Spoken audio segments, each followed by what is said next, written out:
Olivia de Havilland was long presented as the embodiment of calm grace in classic Hollywood, a face associated with kindness, sacrifice, and emotional restraint.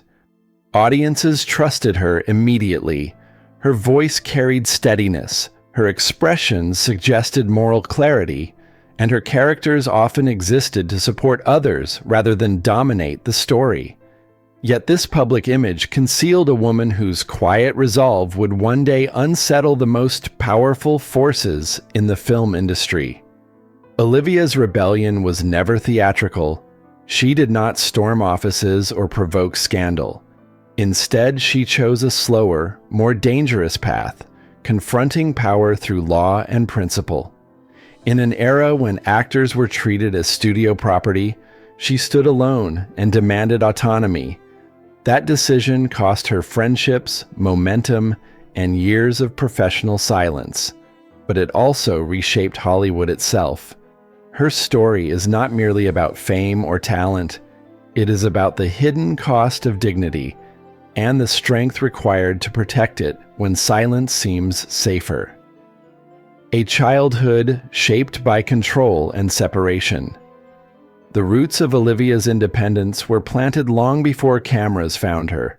Born in 1916 in Tokyo to British parents, her earliest years were defined by displacement and emotional fracture. Her parents' marriage collapsed while she was still young, leaving Olivia and her sister in the care of a mother whose discipline outweighed tenderness. The move from Japan to California was not just geographical. It severed stability and introduced an environment governed by control, comparison, and expectation. A later stepfather intensified this rigidity, openly opposing acting and reinforcing the idea that obedience mattered more than self-expression. In that household, emotions were monitored and resistance discouraged. Olivia learned early how to endure quietly, how to observe rather than react, and how to develop resolve in isolation. These lessons were not gentle, but they were formative. They taught her that silence could be strategic, and that standing alone was sometimes the only way forward. Rivalry, escape, and the first act of defiance.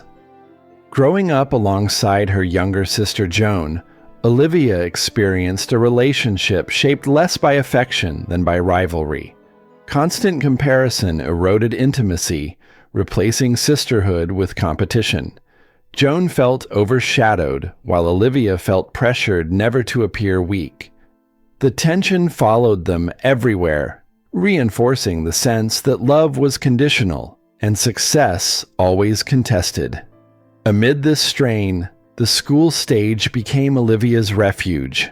Acting offered a space where she could breathe freely, unmeasured by family hierarchy.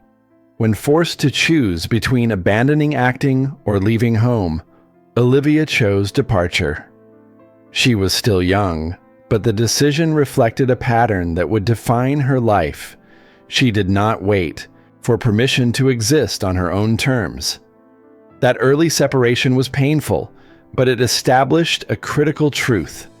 Independence, once claimed, would always be defended, even at the cost of comfort, security, or companionship. From understudy to studio property. Olivia's entry into professional acting was not glamorous. She began as an understudy, learning from the shadows and preparing without certainty. When circumstance unexpectedly pushed her onto the stage, her performance was strong enough to draw serious attention. That moment opened the door to Warner Brothers, but the price of entry was control. The studio contract she signed granted modest pay in exchange for near-total authority over her voice, appearance, and public identity. Her accent was adjusted, her image carefully shaped, and her individuality slowly compressed. While many young actors accepted this process unquestioningly, Olivia watched closely. She studied lighting, camera angles, and framing, understanding how technical choices translated into power. These observations would later serve her well. During this period, she learned that studios governed not only careers, but time itself.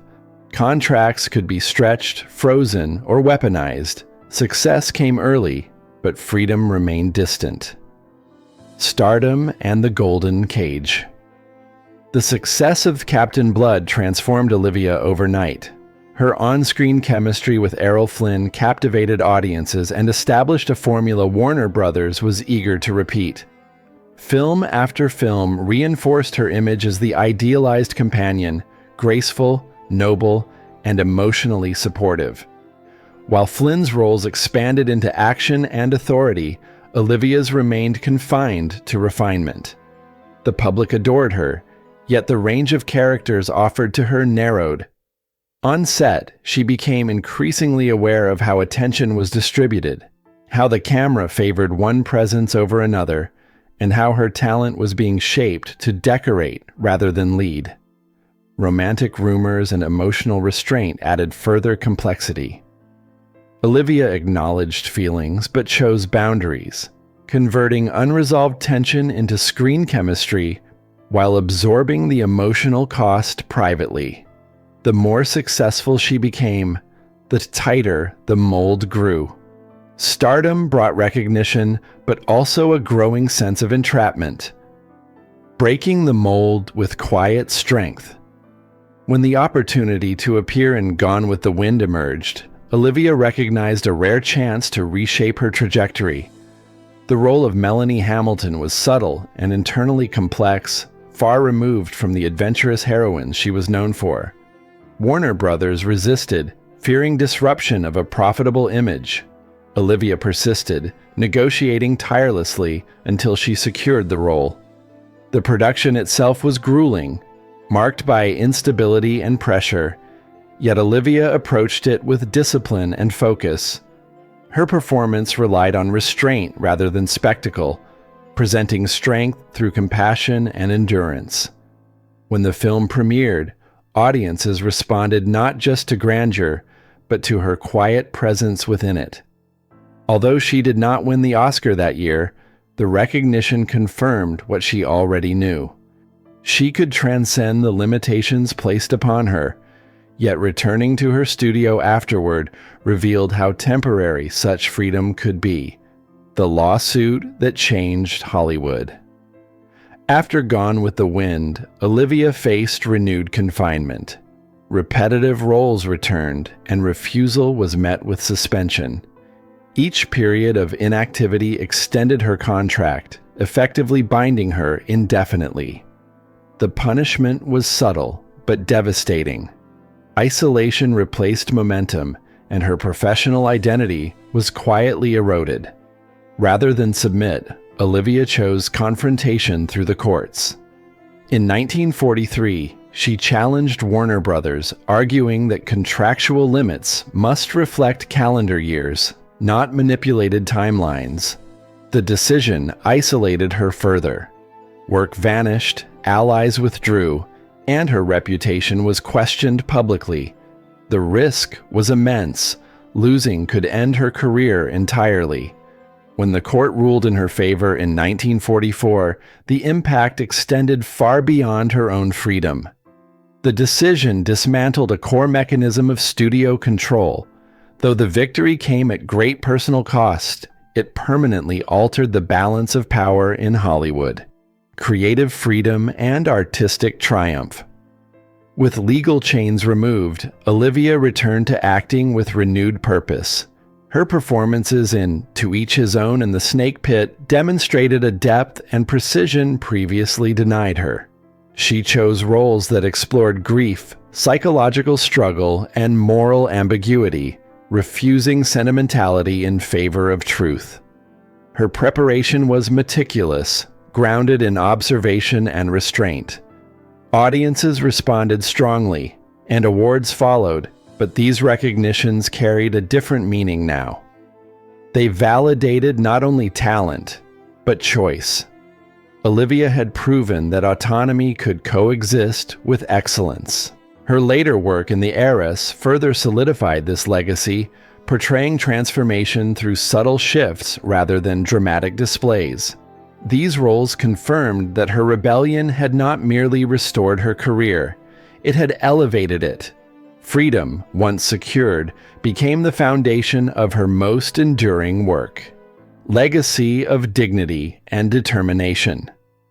Olivia de Havilland lived long enough to see her legacy reframed. Honors arrived from multiple nations, recognizing not just her performances, but her impact on artistic freedom.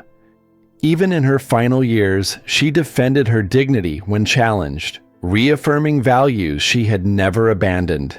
When she died in 2020 at the age of 104, she marked the end of an era, but also the survival of a standard. Her legacy is not confined to awards or iconic roles. It exists in every actor who can refuse exploitation, every contract that acknowledges humanity, and every performance built on restraint rather than excess. Olivia de Havilland did not seek to dominate history. She insisted on standing upright within it. That quiet insistence remains her most powerful contribution.